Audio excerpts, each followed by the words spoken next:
Tov Mevorach, Beshut Moraï Verabotai. Alors, Bezrat Hashem, cette semaine, Parashat Vayeshev et Hanouka. Vous savez que Vayeshev tombe toujours avec Hanouka, ou bien le Shabbat qui précède, ou bien le premier jour de Hanouka tombe Parashat Vayeshev. Forcément, qu'il y a un lien entre la Parasha et la fête de Hanouka, nous reste à savoir quel est ce lien. Notre Parasha contient 4 chapitres, du 37e au 40e chapitre du Chumash Bereshit. Premier chapitre.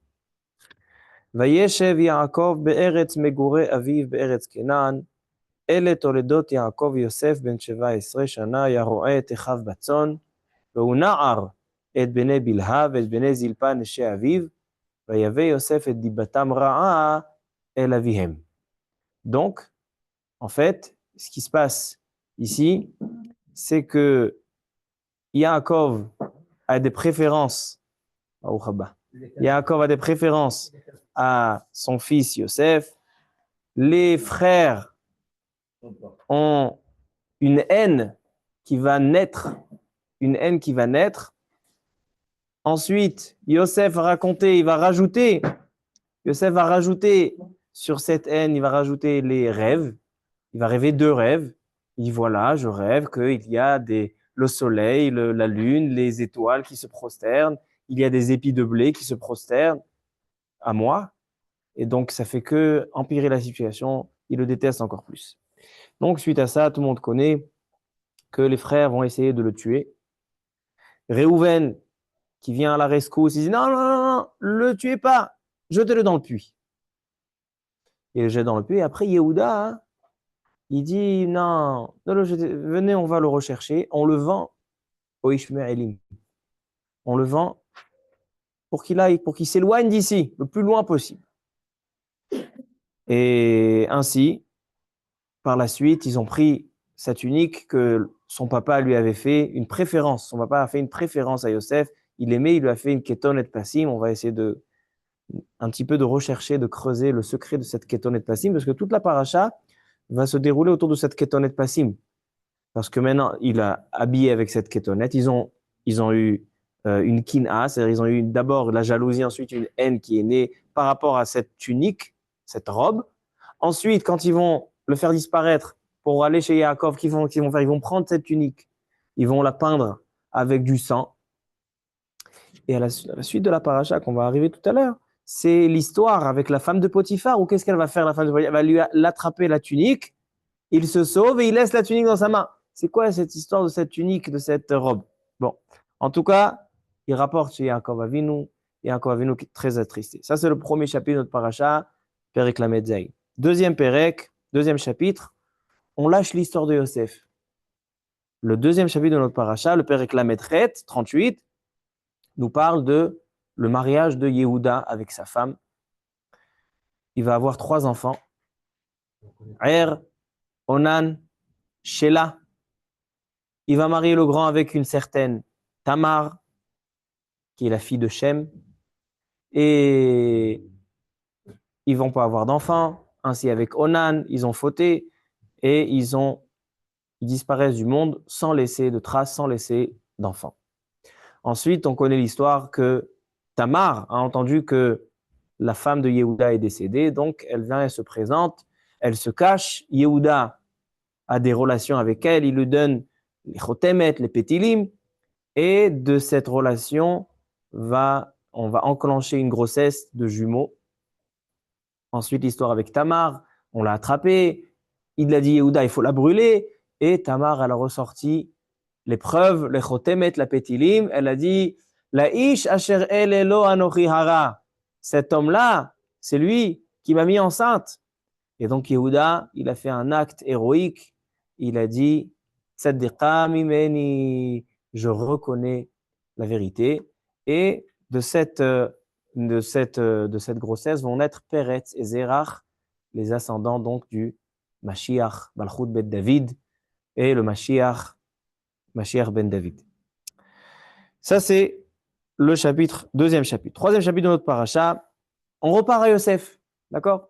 On a arrêté l'histoire de Yosef. Non, on reprend l'histoire de Yosef. Yosef, il est déjà arrivé en Égypte.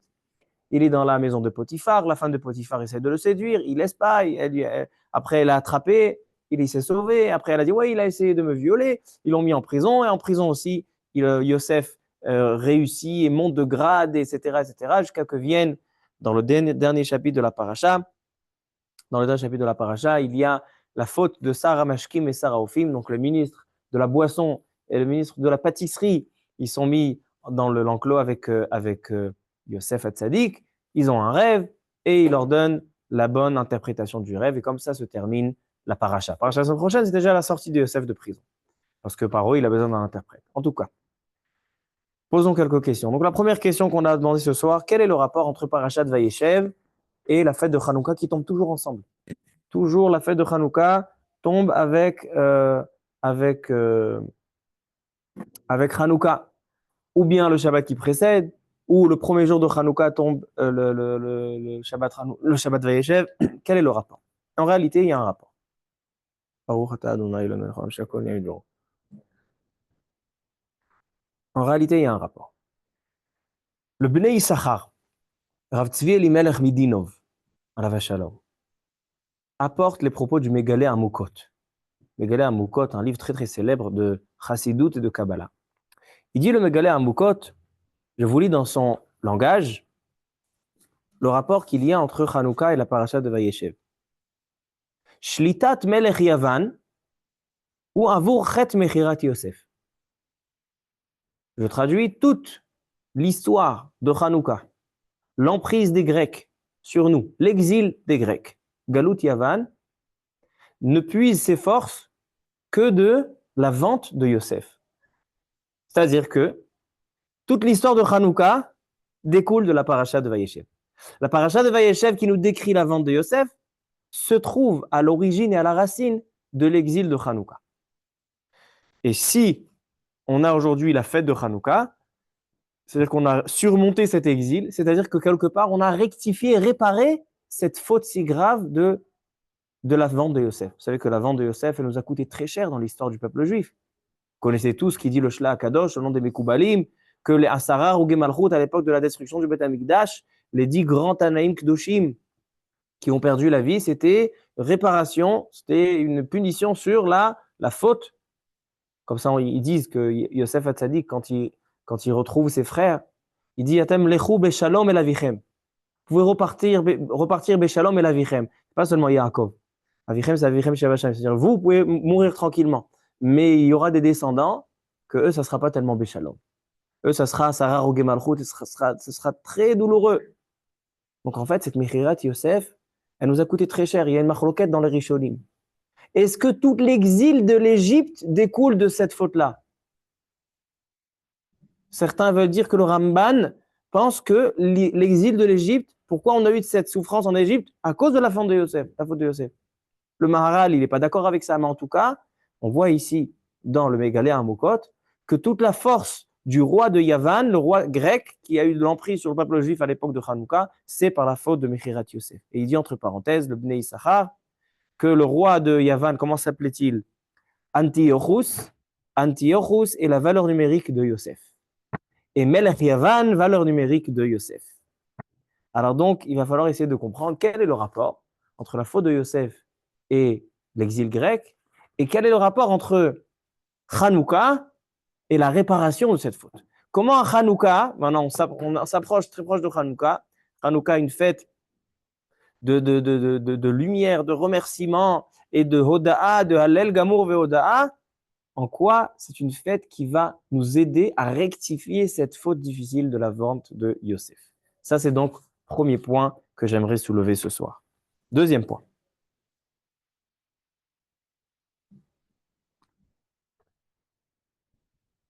L'histoire de la vente, quand on analyse un petit peu cette histoire de vente, regardez les psukim, c'est quelque chose qui est c'est incompréhensible. Déjà, au début de la paracha. Au début de la paracha, dans Perek Lamed Zayin, Pasuk Dalet. Vaïrou Echav, ki oto ahav avihem mikol Echav. Et voilà que les frères voient que leur père préfère Yosef. Vaïsneu oto. Et ils le haïssent. priori, on aurait dû employer un autre terme. On aurait dû dire Vaïkan Ubo. Ils sont jaloux de lui. Mais parce qu'il y a des différences, alors donc ça va entraîner une haine envers Yosef. Et non seulement ça, c'est qui fait des préférences? C'est Yosef ou c'est Yaakov? C'est Yaakov qui fait des préférences. Donc pourquoi tu détestes Yosef? C'est envers Yaakov que tu dois avoir un compte. Qui ben zekuni mulo un salok et honnête passi. Ensuite, cette haine, on voit par la suite. Ensuite, on voit que Yosef, il voit que ses frères ne l'aiment pas. Et que ses frères ne sont pas capables de lui dire bonjour. Il leur disait bonjour, les frères ne lui répondaient pas. Il dit Rashi, de là on voit le shvach des frères de Yosef. Mitor gnutam ataroe shivcham. C'est vrai qu'on raconte ici qu'ils avaient de la haine contre leurs frères, mais d'un autre côté, on voit ici leur sincérité. Ils n'étaient pas hypocrites. On rencontre beaucoup de personnes que dans le cœur, ils nous haïssent, mais ils font un grand sourire. Les hypocrites, leur bouche et leur cœur ne sont pas homogènes, ne sont pas égales. En pi velibam shavim. Alors, dit Rashi, qu'on voit ici que lo yachelu dabero le shalom, c'est un shvar qu'on leur fait. Ils avaient de la haine, il faut qu'on comprenne cette haine d'où elle vient, mais en tout cas, ils n'étaient pas hypocrites. Quand il leur disait bonjour, ils ne pouvaient pas leur répondre. Ils ne pouvaient pas lui répondre. Top. Pourquoi Yosef ajoute de l'huile sur les flammes? Il voit que ses frères le détestent. Qu'est-ce que tu vas leur raconter maintenant des rêves que tu rêves, qu'ils se prosternent et que tu laisses entendre que maintenant, tout le monde, toi tu es le plus petit, et tout le monde va se prosterner à toi. Encore une question. Par la suite, les frères sont capables de tuer Yosef. Regardez dans le pasouk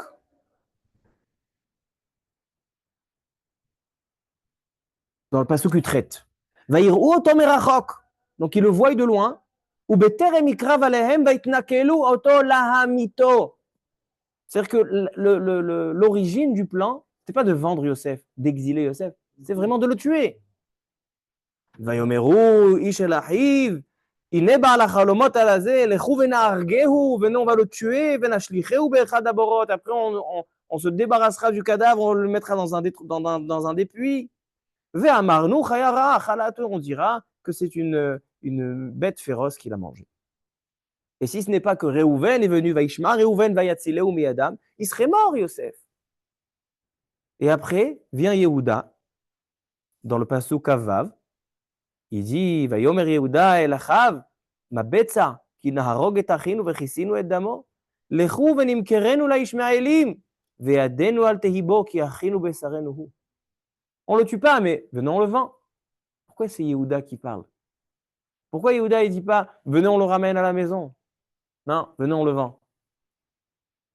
Certains disent, parce que le prochain chapitre, Vaïhi Baetaï dans l'Aliyat Revi, Vaïred Yehuda Me'etechav. Après, c'est la suite quand Yehuda, il est descendu de ses frères, il s'est marié. Demande Rashi là-bas pourquoi Vaïred Yehuda. Regardez ce qu'il dit là-bas Rashi, Perek Lametret Pasuk Aleph. Vaïhi Baetaï, Lama Nismecha Parasha Zulekan, Ve'efsik Parashato Shel Yosef, Lelamed Sheoriduhu Echav Migdulato. Ses frères l'ont descendu de sa grandeur à Yehuda. Kesheraou Betsarat Avien. Amrou, Ata Amarta le Mochro. Tu as dit de le vendre. Il ou Amarta la Shivo. Que Yehuda, il pouvait arrêter toute cette histoire. Et si jamais il avait dit venez, on le ramène, il serait revenu à la maison. Il y a quelques années, j'ai posé une question. J'ai dit, mais je ne comprends pas. Vous voulez le tuer. Lui, il a suggéré, non, on ne le laisse pas dans le trou, parce que le trou, il y a quoi là-bas? Il y a des nehashim, des akrabim, il y a des serpents. Alors, il dit, Yehuda, on ne va pas le tuer. Au moins, on le vend. Tu lui as sauvé la vie. Alors, au contraire, on devrait faire des éloges à Yehuda. Et ici, on dit non, c'est pour ça qu'ils l'ont descendu de son degré, de son grade. La réponse, elle est Gadol amartio yoter min ha'orgo. Il est plus grave de faire fauter un homme plutôt que de lui retirer la vie. Parce qu'un homme que tu lui as retiré la vie, alors il aura quand même ce monde futur. Il aura quand même le olam haba. Mais un homme que tu le fais fauter, tu lui fais perdre et ce monde-ci et son monde futur qui est le plus important. Gadol amartio yoter min ha'orgo. C'est que Yehuda, toi tu le vends, il va arriver en Égypte. L'Égypte, l'endroit le plus bas spirituellement, l'endroit le plus profane, l'endroit le plus tamé, impur du monde.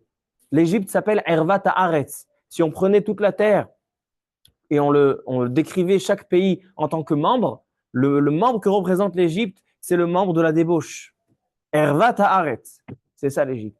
C'est là-bas que tu as envoyé Yehuda, Gadol HaMachtio Yoter. Tu as envoyé Yosef, Gadol HaMachtio Yoter Minaro. Donc, voici ma deuxième question aujourd'hui. Essaie de comprendre un petit peu comment il y a cette haine, comment ils veulent le tuer, comment ça arrive tout ça. Troisième question. Quelle est la signification de ces rêves? Quelle est la signification de ces rêves? Est-ce que Yosef, il veut du kavod? Est-ce qu'il a besoin que c'est tout ce qu'il espère dans sa vie, que ses frères se prosternent à lui? Est-ce que ça lui fera du bien? Mais c'est quoi? Quelle est la signification? Il veut dire quoi ce rêve? Des étoiles qui se prosternent à moi, le soleil et la lune qui se prosternent à moi, des épis de blé qui se prosternent à moi, ça rime à quoi? Quelle est la signification? Quatrième question à Botaï. Aujourd'hui, on a 6 questions, on a beaucoup de questions.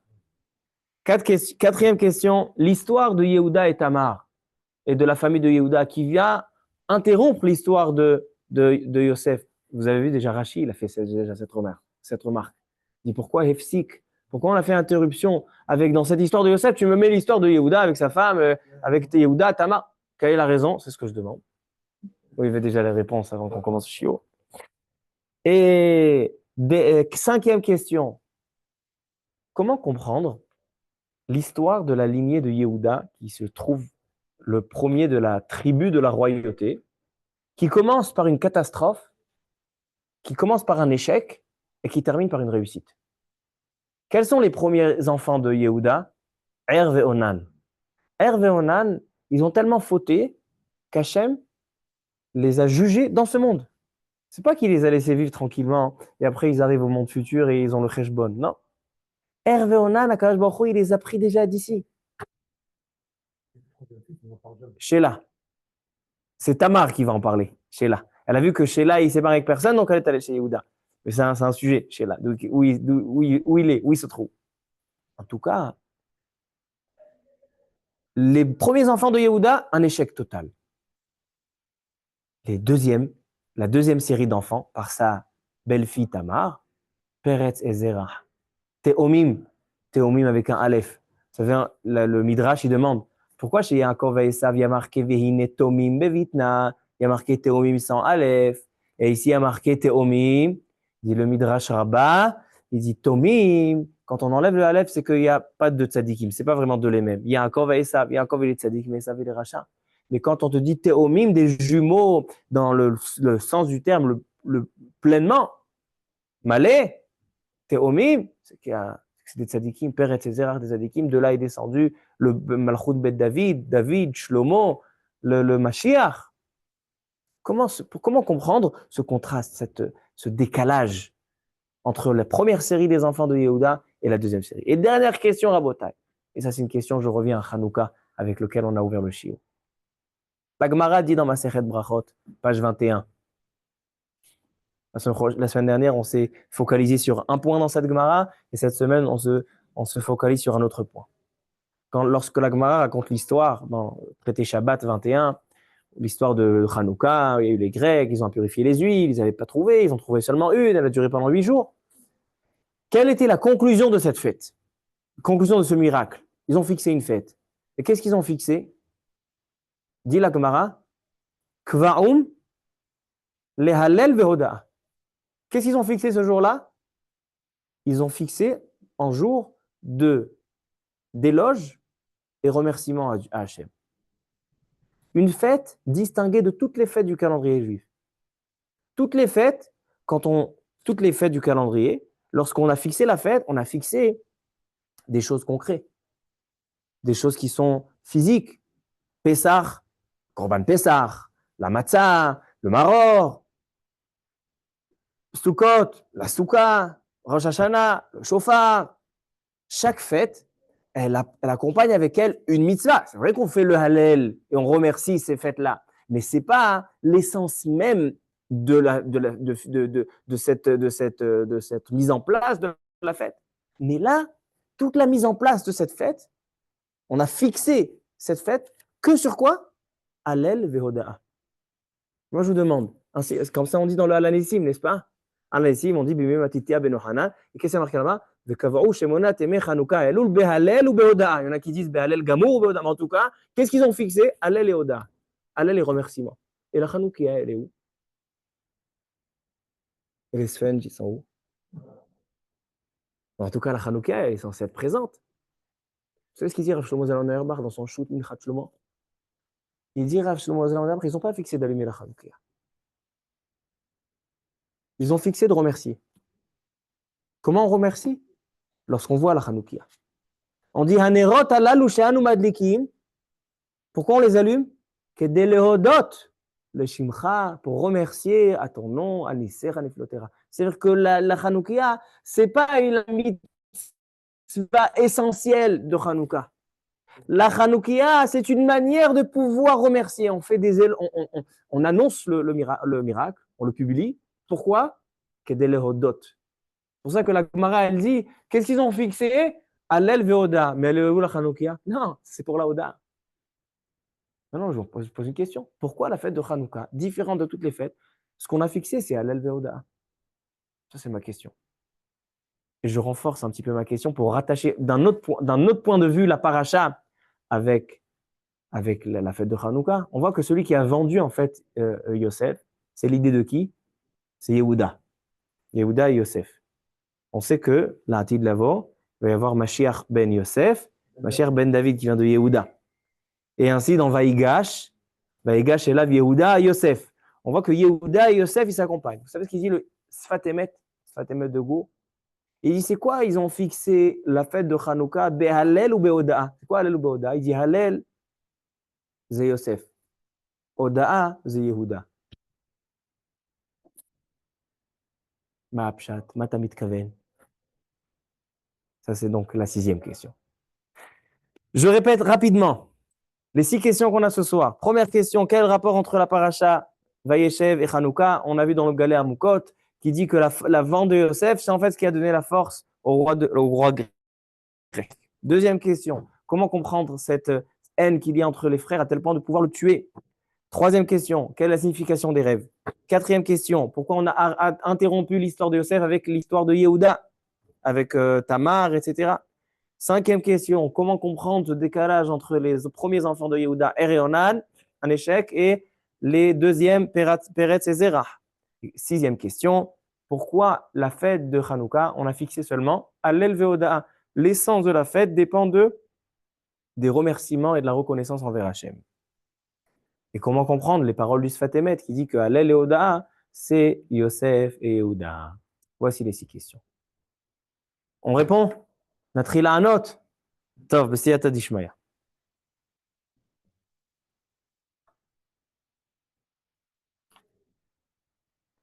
Le Imre Emet de Gour, c'est le petit-fils du Sfat Emet. Il vient essayer d'expliquer un petit peu les paroles de son grand-père. Quand son grand-père, il dit que Hallel et Oda'a, c'est Yosef et Yehuda, il essaie d'expliquer un petit peu c'est quoi l'histoire. Mais avant de rentrer dans ce qu'il dit, le Imre Emet, j'aimerais apporter une petite explication. Yosef et ses frères, il y a une haine. D'où provient cette haine? Rabbi Yitzhak Abarbanel, lui, il oriente le thème et dit forcément, ils ont pas, c'est pas pour une question de kétonette ou pas une kétonette, la robe. Il dit c'est pour ce que représente la robe. Pourquoi Yaakov aimait Yosef plus que les autres enfants? Il ne sait pas qu'il va faire des jaloux. Il ne sait pas qu'il va y avoir des problèmes. Vous savez ce que la Gemara dans Masechet Shabbat, page 10, qu'est-ce qu'elle apprend de l'histoire de Yaakov de Yosef avec ses frères? Elle dit, Léolam, un homme ne fasse jamais l'erreur qu'a fait Yaakov Avinu. Léolam allait chaner Adam ben Abanim. Alors il demande à Barbanel, Shla Kadosh, d'autres, pourquoi il a fait cette erreur? Pourquoi Yaakov il a fait cette erreur? Alors venez, on essaie d'expliquer. On sait qu'on a Yosef et Yehuda. Yosef et Yehuda sont 2 personnages dans les 12 tribus, 2 tribus dominantes dans le peuple juif. Et de là vont naître Mashiach ben Yosef, Mashiach ben David. Mais pourquoi il y a besoin de deux Mashiach? Il suffirait pas un? Choisis ou Mashiach ben Yosef ou Mashiach ben David. Quelle est la différence entre ces deux Mashiach, entre ces deux tribus, Yosef et Yehuda? Qu'est-ce que Yosef apporte au peuple juif? On sait que les deux sont dominants, les deux sont des rois, les deux sont des dirigeants du peuple juif. Mais qu'est-ce que l'un apporte plus que l'autre? En réalité, il y a une différence fondamentale entre les deux. Déjà, on sait que on a les Esser Sfirot. Les Esser Sfirot, donc c'est les 10 facettes qu'Akadosh Baruch Hu se dévoile dans le monde depuis la Chochma, Bina, Da'at, le Chesed, la Gevura, jusqu'à Yesod et Malchut. On sait que Yosef HaTzadik, il est Midat HaYesod. Yosef HaTzadik, c'est la Kedusha. C'est la partie dans le peuple juif qui n'est jamais abîmée, qui est toujours protégée. Et ensuite, on a, donc ça c'est Yesod. Et dernier, c'est quoi? C'est Malchut. Donc Yosef, c'est le Yesod. Et Yehuda, c'est la Malchut. Donc chacun représente, un il représente le Yesod, un il représente le Malchut. Qu'est-ce que ça veut dire? Le Yesod et la Malchut, dans la Kabbalah, c'est aussi l'homme et la femme. L'homme, c'est le Yesod, et la femme, c'est la Malchut. Pourquoi? Le Yesod, c'est un conduit qui conduit tout le Shefa, tout ce qu'Akadosh Baruch Hu veut déverser de bonté dans le monde, il le verse dans le monde par l'intermédiaire de Midat HaYesod. Midat HaYesod, c'est le conduit qui verse l'abondance dans le monde. La Malchut, c'est le récipient qui va réceptionner tout ce Shefa. Donc la Malchut, c'est le récipient du Yesod. C'est pour ça que Akadosh Baruch Hu, il est comparé dans le Shirarim comme on est comparé avec lui comme un homme et une femme, parce qu'Akadosh Baruch Hu, c'est le Yesod qui déverse vers la Malchut. Nous, on est la Malchut. L'homme et la femme. L'homme, il est mashpia, l'homme, il donne de l'abondance et la femme la réceptionne. Et les deux ensemble vont créer un monde. Maintenant, si c'est ça, Yosef, c'est le mashpia, Yosef, celui qui verse l'abondance, et Yehuda, c'est celui qui réceptionne. Ok. Maintenant, lorsque les frères voient que Yaakov préfère Yosef, pourquoi Yaakov préfère Yosef? Pourquoi il a fait cette erreur? En réalité, Yaakov, quand il voit ses enfants, pourquoi on dit El et Toldot Yaakov Yosef? Rabbi Gilbert, il a posé tout à l'heure. Les descendants de Yaakov, c'est Yosef. Il a 12 descendants. Quand il y a Toldot Yaakov Yosef, en réalité, Yaakov, il voit que ses enfants, ses 12 enfants, les 12 tribus d'Israël, vont devoir traverser un chemin. Ce chemin, c'est le chemin de l'exil pour arriver à la Géoula Shelema, pour être metaken, le monde de la première faute de Adam Arishon. C'est pour ça que Yaakov Avinu nous dit, les Chachamim, sa beauté était comme la beauté de Adam Arishon, parce que Yaakov représente rectification de la faute de Adam Arishon. Comment? Par l'intermédiaire du chemin qui va enseigner à ses 12 enfants. Maintenant, il voit que ces 12 enfants, chacun, il est orienté selon son caractère, selon ses penchants. Qui c'est celui qui représente? On sait qu'on a 3 couronnes. 3 couronnes. Akadosh Baruch Hu, il donne les 12 tribus, chacun, les 12 tribus, c'est en fait la continuité de Yaakov. C'est-à-dire qu'en fait, chacun de nous, on a ces 12 penchants en nous. Chacun de nous, on est mélangé toutes les 12 tribus un de l'autre. Donc chacun, on a. Maintenant, qu'est-ce que l'homme, il a 3 manières de gouverner sa conduite. De la même manière que le peuple juif, il a 3 manières de gouverner, 3 manières de gérer le peuple juif, ainsi chez le juif. Quelles sont les 3 manières de gouverner le peuple juif? On a Shlosha Ktarim, 3 couronnes. On a le Keter Kehuna, la couronne des prêtres, des Kohanim, Keter Torah, Keter de la Torah, et Keter Malchut, le Keter de la couronne de la royauté. Dans les tribus, on a la tribu de Yehuda, Keter Malchut. On a la tribu de Lévi, c'est Keter Kehuna. Et la Keter Torah, c'est Yosef HaTzadik. Yosef HaTzadik, vous allez me dire, c'est Issachar. Issachar, C'est celui qui est assidu à l'étude de la Torah. Mais quand on parle du Keter Torah, là, de gouvernement qui vient par la force de la Torah, c'est Yosef. C'est pour ça que Yosef, il est Ben Zekunim. Pourquoi il était préféré de Yaakov? Pas parce qu'il était le petit dernier, qu'on chouchoute le petit dernier. Hein? Mes frères, ils me disent, moi, je suis le petit dernier, donc... Non, je ne suis pas chouchouté, je suis le petit dernier. Hein? En plus, ce n'est pas le dernier. Alors, c'est quoi Ben Zekunim? Dit Unkelos. Regardez Unkelos, qu'est-ce qu'il dit? C'est quoi Ben Zekunim? Bar Hakimhu. C'est le fils de la sagesse. Zekunim, la zikna, pourquoi on dit quelqu'un qui est zaken? Parce que c'est celui qui a acquis la sagesse. Zekana Chokhma. Yosef Hatzadik, c'était quelqu'un qui était assoiffé de la parole de la Torah de son père, et tout ce que son père a reçu à la yeshiva de Shem Ve'ever, c'est Yosef Hatzadik qui l'a réceptionné. Donc Yosef, c'est le Keter Torah. Yaakov, il voit ça, il dit, si c'est ça, j'ai besoin que tous mes enfants soient soumis à lui, parce que la couronne qui domine Keter Shem Tov, Oleh al Gabehen, la Torah, c'est le Keter qui est au-dessus du Keter Malchut et du Keter Kehuna.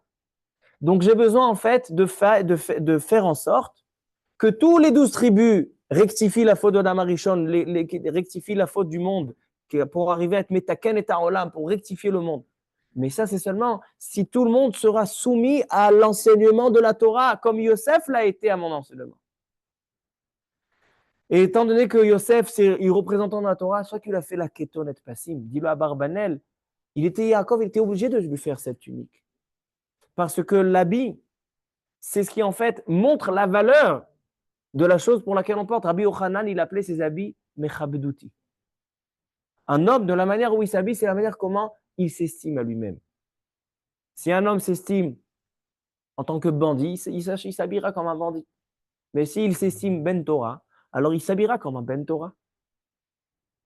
C'est-à-dire que l'habit, c'est en fait le sentiment de la personne de sa valeur. Et Yaakov, qui connaît la valeur de Yosef Hatzadik, c'est pour ça qu'il a fait cette question de Passim, parce qu'il a dit, moi, j'ai besoin d'abord de montrer la valeur de Yosef, afin que les frères comprennent que c'est seulement lorsqu'ils seront soumis à Yosef Hatzadik, au Keter Torah de Yosef Hatzadik Ben Zekunim, c'est seulement comme ça qu'ils vont pouvoir traverser les exils et apporter le Mashiach. Maintenant, on sait que chaque chose spirituelle est accompagnée de choses matérielles, parce que le matériel symbolise le spirituel. C'est la raison pour laquelle Yosef Hatzadik, c'est celui qui donne à manger à ses frères et au monde. Parce que la Torah, elle est appelée comme le pain. Lechu lahamu belahmi. La Torah, c'est comme le pain. Vous savez que Hita, le blé, Hita, c'est la valeur numérique de 22. Ce sont les 22 lettres de la Torah. C'est pour ça qu'on dit qu'un enfant, tant qu'il a l'ota'am ta'am dagan, tant qu'il n'a pas un bébé, tant qu'il n'a pas commencé à manger des céréales, il ne sait pas dire papa et maman. Pourquoi? Parce que le céréal, il apporte la sagesse. Pourquoi le céréal, la chita, elle apporte la sagesse? Parce que chita, c'est les 22 lettres de la Torah. Il y en a qui disent que le Hetz de Adam Arishon, c'était la chita. 3 opinions dans le Midrash. En tout cas, la Torah, elle est considérée comme le pain parce qu'elle porte une vitalité au monde. On ne peut pas vivre sans pain. Alors donc, Yosef Hatzadik, c'est celui qui est le Keter Torah, celui qui donne la protection et l'enseignement de la Torah, mais ça se déverse par quelque chose de physique qui est celui qui donne à manger. Il ne donne pas seulement à manger spirituel, mais il donne aussi à manger matériel. Et c'est ça, Rabotai, la signification des rêves de Yosef. Yosef Hatzadik, il a 2 rêves. Écoutez ce Chidouche Nifla. Un Chidouche, il y a quelques années. Chidouche Nifla, Bioter. Il a 2 rêves. Il a le rêve des épis de blé qui se prosternent, et il a le rêve des étoiles qui se prosternent. On a dit que Yosef représente 2 choses dominantes. La Torah, la spiritualité, et le pain, la nourriture, la vitalité. C'est pour ça que dans les 2 rêves, il dit Yosef à ses frères, pourquoi il va le raconter? On a posé la question, pourquoi tu ajoutes de l'huile sur les flammes? Tu vois qu'il te dit, non, Yosef, il veut à tout prix que ses frères puissent être imprégnés de ce qu'il a à les influencer. Il a à les influencer en spiritualité, la Torah, et aussi dans le corps, dans la nourriture, la vitalité. à part le physique. C'est pour ça que les deux rêves, c'est un rêve, c'est les épis de blé, c'est la nourriture, l'épi de blé qui se prosterne. Et le deuxième rêve, c'est les choses qui sont dans les cieux, c'est les choses rouhaniim, c'est la spiritualité qui est assoiffée d'être soumis pour recevoir. C'est ça ce que Yaakov et Yosef. Donc pour l'instant, on explique le côté de Yaakov et Yosef. Pourquoi Yaakov et Yosef? Yaakov fait des différences, Yosef, il les énerve. Il les énerve, c'est pas qu'il fait des différences. C'est que Yaakov et Yosef veulent arriver à un stade où les frères, donc toutes les tribus d'Israël, soient soumis à la Kedusha de la Torah de Yosef et à la Kedusha du corps de Yosef. C'est pour ça que Yosef s'appelle Yosef Hatzadik, c'est celui qui protège.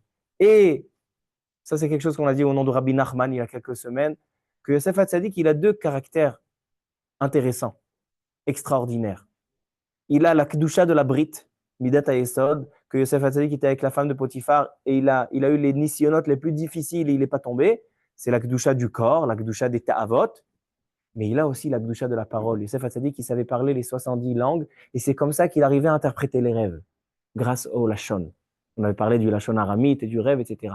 C'est-à-dire que Yosef Hatzadik, c'est Brit Lachon et Brit Maor. On sait que ces deux britotes sont toujours ensemble, la bouche et la Brit. C'est pour ça qu'ils sont les deux au centre du corps. Et Yosef Hatzadik, il a Brit Lachon, Brit Maor. C'est le Brit de la Torah, c'est la protection spirituelle, c'est aussi la protection physique. Et c'est de Yosef Hatzadik que tout le monde doit apprendre. Et en nous, on a chacun ce point de Yosef Hatzadik, ce point central de Yosef, parce que nous, on contient les 12 tribus, chacun en nous. Et le point de Yosef Hatzadik, c'est le point qui sera toujours protégé dans la Torah et dans le physique, dans la spiritualité et dans le matériel. Maintenant, on a compris le côté de Yaakov et Yosef. Maintenant, comprenons le côté des frères. Les frères, ils n'ont pas compris que pour pouvoir absorber cette kedusha, cette protection spirituelle, cette protection matérielle, il faut se soumettre à Yosef. Ce concept de se soumettre pour pouvoir accepter quelque chose, ça, ils ne connaissaient pas ce concept. Ils ont dit, on est d'accord d'apprendre de la Torah de lui. On est d'accord d'apprendre comment se protéger spirituellement et matériellement dans le cours des exils pour pouvoir rester juif comme il faut spirituellement, matériellement pour amener le Mashiach et la Géoula. Mais pourquoi se soumettre? Pourquoi Yosef veut s'élever? Donc, ils n'ont pas compris cette tunique-là, quel était le but de cette tunique. Ils n'ont pas compris le sens de ces rêves, que les rêves disaient qu'ils vont devoir se prosterner. Ils pensaient que Yosef était prétentieux. Et alors là, qu'est-ce que la Torah amène tout de suite? La Torah amène, elle coupe l'histoire de Yosef avec quoi? Avec l'histoire de Yehuda. Yehuda, c'est en fait l'auteur de la vente. Pourquoi? Parce que Yehuda, lui aussi, symbole une royauté. Il vient chez Yosef Hatzadik et lui dit quoi? Toi, tu prétends être celui qu'on va se prosterner sur moi, donc en fait, tu es en train de renier la volonté divine que moi, j'ai aussi une royauté, la Malchut. C'est aussi un keter, c'est aussi une couronne. Lévi, il n'a rien dit. Shtika Keoda. Lévi, il n'a rien dit que lui aussi, c'est une keter keuna. Mais quand même, celui qui s'est manifesté, c'est qui? Yehuda. Donc, on a les trois couronnes qui sont maintenant en défi. Yosef, il prend le dessus. Yehuda, il se plaint. Lévi, il reste de côté. Mais lui aussi, il est atteint. N'est-ce pas? Vous allez voir d'avoir une flamme de terre. Alors maintenant, Yehuda, il dit, alors donc, il faut le vendre. On ne va pas le tuer. On écoute Réhouven, mais il faut le vendre. Il faut l'éloigner du projet divin. Le plus loin possible du projet divin. Mais là, la Torah interrompt l'histoire avec l'histoire de Yehuda avec Tamar. Qu'est-ce qui va se passer? Yehuda, il va retrouver en lui le caractère que son nom signifie, le concept de reconnaître la vérité. Le concept de reconnaître la Yehuda, ata yoducha la hoda'a, il a dit tzadka mimen, il a avoué. Quel est le caractère d'avouer? Une fois, vous avez eu une discussion avec quelqu'un sur n'importe quel sujet et vous avez eu le courage de dire j'ai tort. Pas tout le temps, ça se travaille, mais des fois on arrive à dire j'ai tort. Ça peut être avec sa femme, avec sa chavruta, avec son voisin. Dans toute la vie, on a ce défi.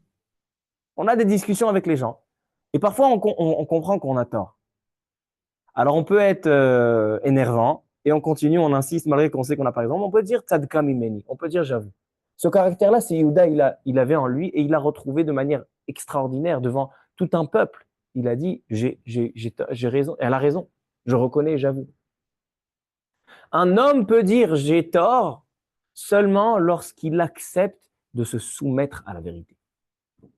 Lorsqu'un homme est capable de laisser son kavod de côté, sa ga'ava de côté, son orgueil, et prendre conscience qu'il est rien, qu'il est chafel, qu'il est quelqu'un de soumis à la vérité, c'est là qu'il devient un homme plus grand. Pourquoi? Parce que lorsqu'un homme est un but de sa personne, lorsqu'un homme, vous pouvez voir dans une chavruta, on étudie chavruta. Celui qui vient à la chavruta, il se dit, moi, il n'a rien à m'apprendre, celui-là. Je viens étudier, et s'il est sympa, je vais lui apprendre aussi ce que je connais. Mais moi, apprendre de lui, je n'ai rien à apprendre de lui. Celui qui vient comme ça, il ne gagnera rien de cette chavruta. Rien ne sera ajouté. Quelqu'un qui vient à un shiur et dit, je viens étudier, mais je ne me soumets pas à l'enseignement qui va être dit au shiur, il ne sera jamais absorbé par l'enseignement. Tu peux être absorbé d'un enseignement, tu peux atteindre quelque chose seulement si tu arrives soumis. La chifloute est la condition fondamentale pour absorber et pour réceptionner des enseignements ou tout réceptionner, n'importe quoi. C'est vrai dans tout, ça peut être dans le travail, c'est comme ça. Quelqu'un qui rentre dans une boîte et il veut arriver haut, s'il commence avec le nez en haut, il restera toujours en bas.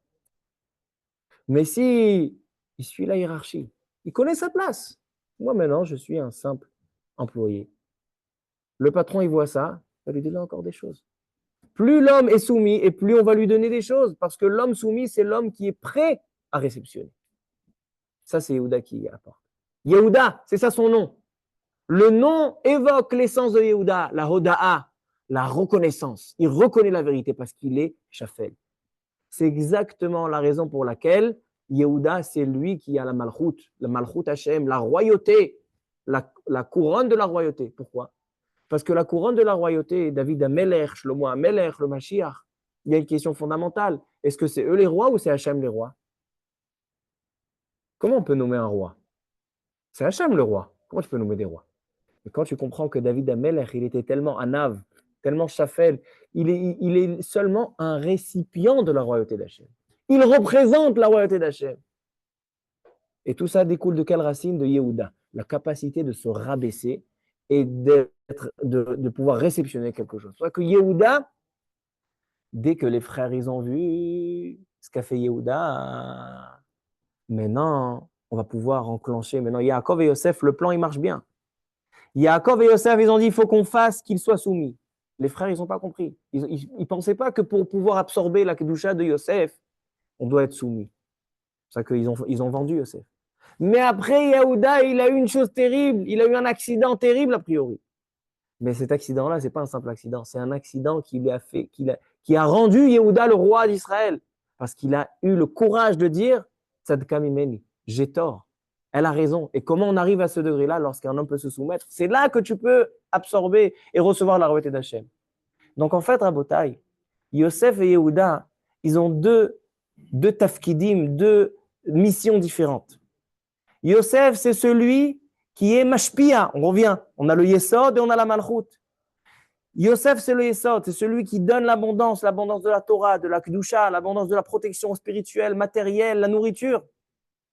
Mais Yehuda représente la Malchut, la réceptionner tout ça. Et qu'est-ce qui va offrir au peuple juif la possibilité de réceptionner cette Kedusha de Yosef? C'est seulement la royauté de David, la royauté de Yehuda, qui donne la possibilité de réceptionner tout ça. Okay. Ça, c'est donc la préface à l'explication du Imre Emet. Maintenant, il vient le Imre Emet et il dit la chose suivante. La fête de Hanouka, on a dit dans le Mégalé Hamoukot, il dit qu'elle découle de Galut Yavan, c'est la valeur numérique de Yosef. Antiochus, valeur numérique de Yosef. Pourquoi la Galut Yavan découle de Yosef? Vous allez entendre quelque chose de magnifique, il dit le Imre Emet. Il dit, c'est quoi la Galut Yavan? Daniel, quand il a eu la prophétie, il a vu le rêve de la statue des 4 exils, où il a vu la tête en or, c'est l'exil de Babel, et il a vu les pieds, les jambes pas les pieds en bas, les cuisses. Il a vu, c'est des cuisses de Yerechaim de Nechoshet, d'argile. Pas d'argile, de cuivre, pardon. De cuivre, Nechoshet. Ainsi, Daniel, il a comparé chaque exil à un animal. Et l'animal que représente l'exil grec, c'est le Nachash. Le Nachash Nechoshet. C'est quoi le Nachash Nechoshet? C'est quoi le Nachash?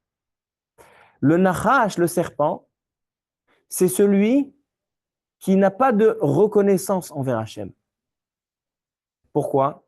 Parce que lorsque Adam Arishon a fauté par rapport au serpent, quelle était la punition du serpent? A priori, c'est une bénédiction ce qu'il a eu. Il dit, toi, tu mangeras la poussière de la terre. Tu seras sans pieds, sans mains, tu seras collé à la terre et tu mangeras la poussière. A priori, c'est une bracha. On travaille toute notre vie pour aller à la Macolette et acheter du pain, et acheter de la viande, et acheter du poulet. On se galère. Mais si notre nourriture serait de la poussière, on serait beaucoup plus tranquille dans notre vie. Disait les Mefarshim, une explication bien connue, que le Nachash, Akadosh Baruch Hu a voulu l'éloigner de lui. Donc déjà, il lui a enlevé les pieds, enlevé les mains, donc il ne peut pas s'élever de la terre. Il est le plus loin possible d'Hachem. Et non seulement ça, c'est que le Nachash, il n'a pas la difficulté de la Parnassa, donc en fait, il ne peut pas s'adresser à Hachem. Donc il mange la poussière. Donc quand il mange la poussière, il n'apprécie plus la possibilité de pouvoir manger parce que c'est facile. Nous, on a du mal à chaque fois qu'on rentre à Osherad avec notre caddie et on ressort et Baruch Hashem, le caddie il est plein et on voit des fois à l'entrée il y a des gens qui attendent. Qui c'est qui donne pas à ce moment-là? Tout le monde donne à ce moment. Pourquoi? Parce qu'on dit à Kadosh Baruch Hu, merci. Merci, voilà, j'ai pu remplir le caddie. Je sais à quel point il y a des personnes que pour eux c'est difficile de remplir le caddie. C'est-à-dire que l'homme, par sa difficulté dans la parnassa, c'est là qu'il va avoir la reconnaissance envers Hachem.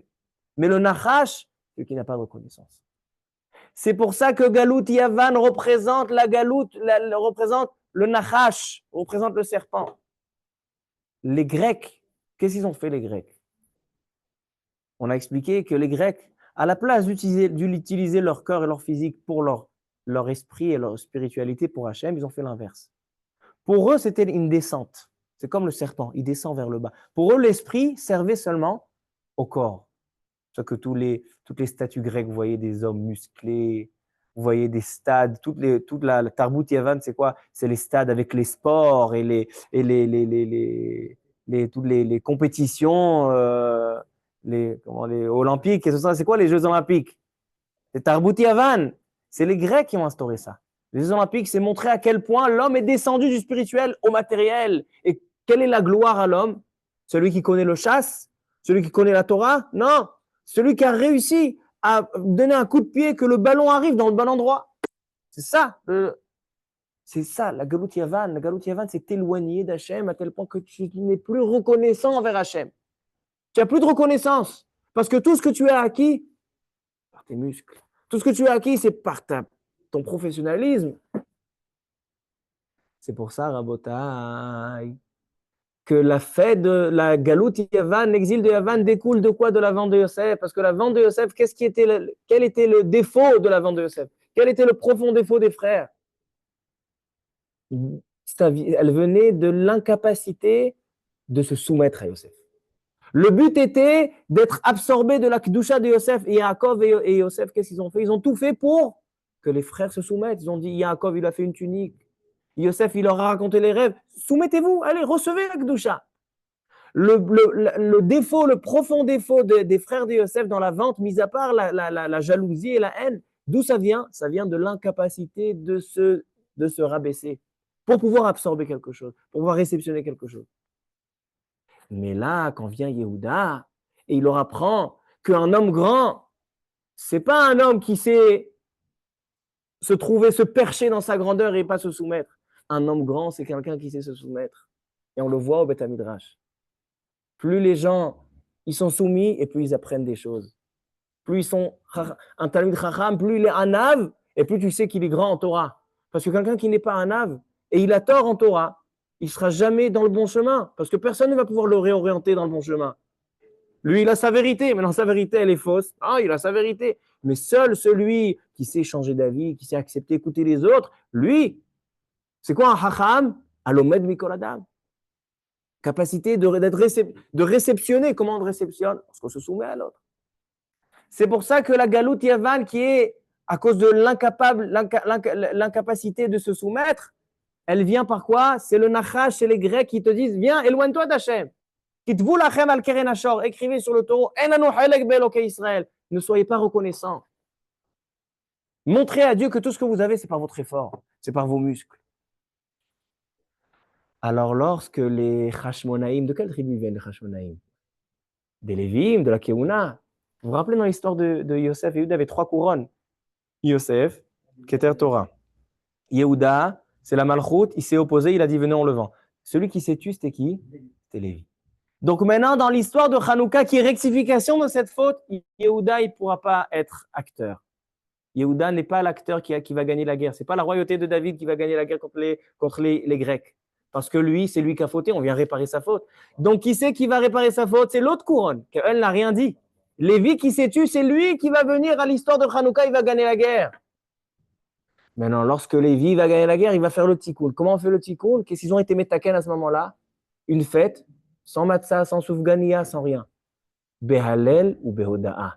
La capacité de remercier, d'être reconnaissant envers Hachem. La réparation de la faute de Yosef, c'est Hanouka, l'exil, c'était parce qu'ils étaient incapables d'être soumis pour reconnaître, avoir une capacité de Yehuda de reconnaître. Mais la rectification de Hanouka, qui est réparation de cette faute, c'est quoi? La capacité de reconnaître. C'est-à-dire qu'en fait, en d'autres termes, c'est vrai que l'exil grec découle de l'histoire de l'avant de Yosef parce qu'ils n'étaient pas capables de reconnaître et avoir la possibilité de reconnaître Yosef. Ainsi, c'était à l'époque de Hanouka, ils ont voulu éloigner d'Hachem. Mais en fait, la fête de Hanouka que nous allons fêter dans 3 jours, lorsqu'on va venir allumer les nérotes, on va dire pourquoi on allume les nérotes? Pour remercier Hachem. On va faire le Hallel, Hallel, Veoda'a. Notre capacité maintenant, aujourd'hui, on sait être reconnaissant. Cette capacité de reconnaître, c'est la capacité, la réparation de la faute de Yosef. Et qu'est-ce qui se passe lorsqu'on répare la faute de Yosef? On peut être imprégné de la tzidkout de Yosef. Il y a une tzidkout qui est dans le Ham Israël. On peut s'imprégner de la tzidkout de la Kedusha, dans la Rouhaniout, dans la Gashmiout. Et si Yosef, il a réussi à surmonter l'exil de l'Égypte, grâce à cette protection dans le P et dans le Brit Alashon et Brit Amahor, dans la Kedusha, dans la bouche et dans le Brit, nous aussi, on va pouvoir traverser les exils avec le Mashiach ben Yosef.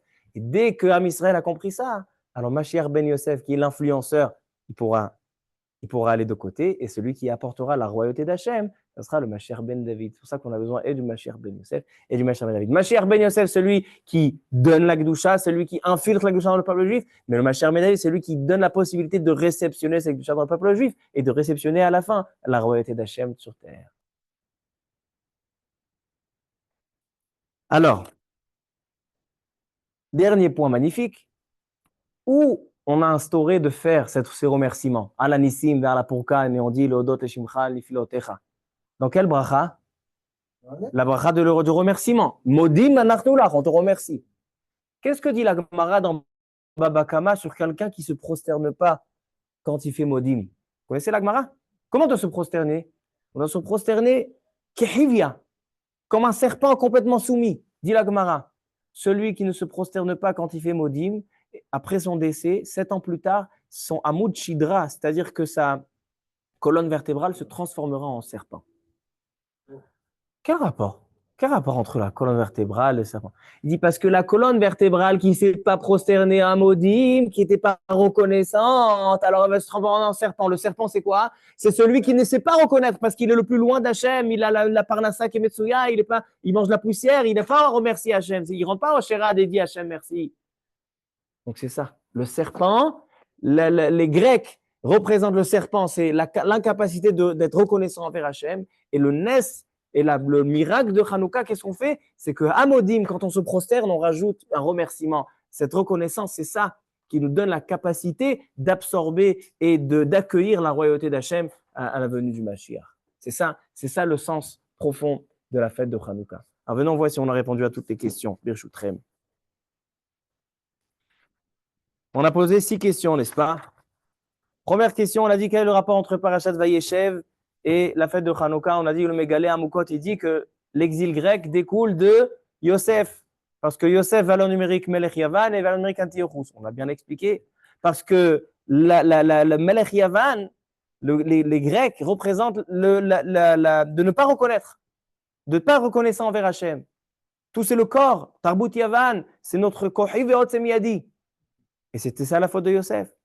On a demandé comment ça se fait que les frères ont eu cette haine, ils ont voulu le tuer, parce que Yosef, par la vue des frères, il s'opposait à la volonté divine. Qu'est-ce qu'il dit Yehuda? Il y a 3 ktarim, 3 couronnes. Et toi, Yosef, tu te prends toutes les couronnes, tu veux qu'on soit soumis qu'à toi et pas à Yehuda, pas à Lévi. Tu es en train de me remettre en cause le projet divin. C'est pour ça qu'ils ont voulu l'écarter. Troisième question, on a demandé quelle est la signification des rêves, des épis de blé et des étoiles. Alors, on a expliqué que Yosef était en train d'essayer de les convaincre de se soumettre à lui. D'un point de vue spirituel, c'est les étoiles, c'est les choses qui sont dans le ciel. Et aussi les épis, c'est la nourriture. Il dit, je vais vous donner à manger, je vais vous donner la Torah qui est et spirituelle et matérielle. Quatrième question, on a demandé pourquoi l'histoire de Yosef est interrompue par l'histoire de Yehuda et Tamar. Parce qu'on a dit que toute la réparation à la faute de Yosef découle de l'acte héroïque qu'a fait Yehuda d'avoir la capacité de se soumettre pour pouvoir reconnaître la vérité et être reconnaissant. Et c'est ça qui nous offre le tikkun de la faute de Yosef. Cinquième question, comment comprendre que le début de descendant de Yehuda, c'était une catastrophe, Er et Onan. Une catastrophe, c'était Er et Onan. Et après, c'était Peretz et Zérach, les plus grands. Parce que Er et Onan, c'était avant que Yehuda ait trouvé le caractère enfoui en lui qui est la reconnaissance. Mais dès que Yehuda a reconnu et il a dit Tzadeka mimeni, c'est là qu'on lui donne Peretz et Zérach. Et pourquoi le Mashiach il descend de Peretz? Parce que Peretz, c'est comme on sait que la royauté de Malchut Ben David, elle est comparée à la lune. Vous savez, dans Birkat Alevana, on parle beaucoup de David Amelech. David Amelech, pourquoi? Parce que la lune, c'est comme la royauté de David. La lune, elle fait un cycle de 30 jours. Au 15e jour du mois, elle est pleine lune, après elle descend. C'était comme ça. Depuis Yehuda, ça montait. Et la 15e génération, c'est David Amelech, Shlomo Amelech. Shlomo Amelech, c'était le summum de la royauté. Et après, depuis, ça fait que descendre. Ça veut dire que la royauté, elle est comme la lune. Peretz, Parout, des fois c'est entier, des fois c'est pas entier. Donc en fait, Yehuda, lorsqu'il a eu la capacité de montrer, moi je suis pas entier.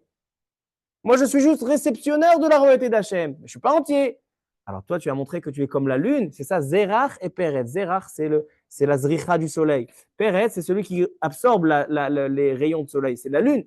Alors donc c'est là que Yehuda, la deuxième série d'enfants, c'est là après, parce c'est après qu'il ait trouvé son caractère d'être reconnaissant. C'est là qu'il a eu l'ascendance du Mashiach. Et la dernière question, 6e question, pourquoi Hanouka, on fixe seulement à l'El et Oda? Pourquoi on ne parle pas de mitzvot?